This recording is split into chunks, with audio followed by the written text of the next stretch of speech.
Untuk sementara yang terserang ini adalah kelompok ternak sapi, tetapi penyakit ini menyerang kelompok ruminansia, yaitu hewan yang berkuku belah. Jadi tidak hanya sapi, tetapi juga kerbau, kambing, domba, dan juga babi.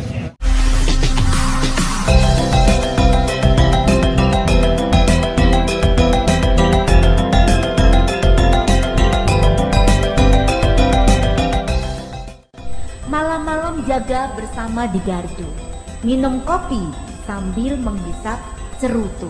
Nah, ini khasnya bapak-bapak ya.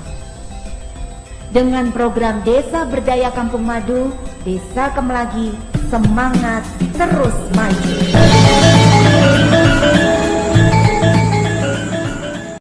Kita sudah mengambil tindakan cepat, yaitu menghentikan proses penularan dengan cara penutupan pasar hewan yang ada di Kabupaten Mojokerto. Kemudian yang kedua, segera tim dari Dinas Pertanian Kabupaten Mojokerto turun untuk menyampaikan informasi dan memberikan edukasi kepada semua kelompok ternak yang ada di Kabupaten Mojokerto. Untuk sementara yang terserang ini adalah kelompok ternak sapi, tetapi penyakit ini menyerang kelompok ruminansia, yaitu hewan yang berkuku belah. Jadi tidak hanya sapi, tetapi juga kerbau, kambing, domba, dan juga babi. Di Kabupaten Mojokerto kita berusaha untuk mengerem proses penularan ini sambil juga segera kita melakukan identifikasi pemetaan dari semua kelompok ternak yang ada di Kabupaten Mojokerto, karena penyakit ini punya masa inkubasi sampai 2 minggu. Sehingga dari temuan tanggal 3 Mei terkait dengan penyakit ini, maka berikutnya kita ini betul-betul ngeceki semuanya sampai 2 minggu dari tanggal 3 ini. Barangkali ada yang masih proses inkubasi, dan semua sapi-sapi yang sudah tertular kita lakukan tindakan cepat supaya mempercepat proses penyembuhan, karena pada prinsipnya ini adalah penyakit virus yang memang menular, tetapi dia self limited, bisa sembuh dengan sendirinya. Ibu, ada berapa pasar yang ditutup, kemudian solusi bagi para pedagang seperti apa? Ya, jadi kita ada 6 pasar hewan, baik milik pemerintah maupun milik desa. Jadi semuanya ini kita tutup. Untuk solusinya kita sudah melakukan satu pendataan. Jadi kita tahu posisi sapi-sapi ini ada di mana, karena ini nanti juga berhubungan dengan ketersediaan daging untuk pasar. Jadi semuanya masih dalam kondisi aman, terkendali, dan tercukupi.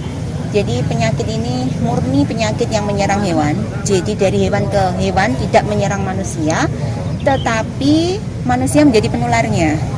Artinya pekerja peternak itu dia tidak akan tertular, tapi kalau dia terkena virus itu, dia bisa menularkan ke sapi yang sehat gitu, melalui kontak tangannya, gitu, melalui barang-barang yang dia pakai untuk merawat sapi, seperti itu.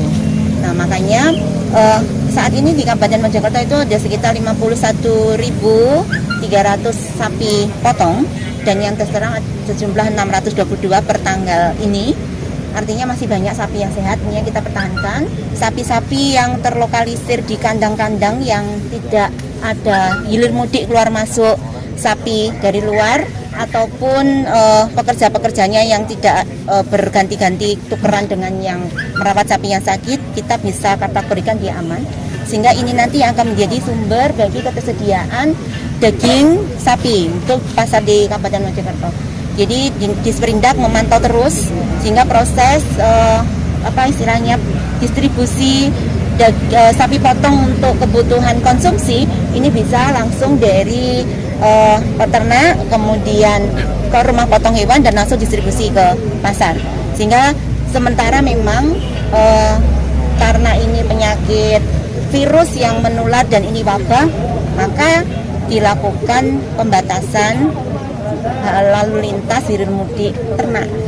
Nah, makanya ini keluar masuk Mojokerto pada umumnya, dan lebih spesifiknya lagi sebetulnya adalah keluar masuk kandang.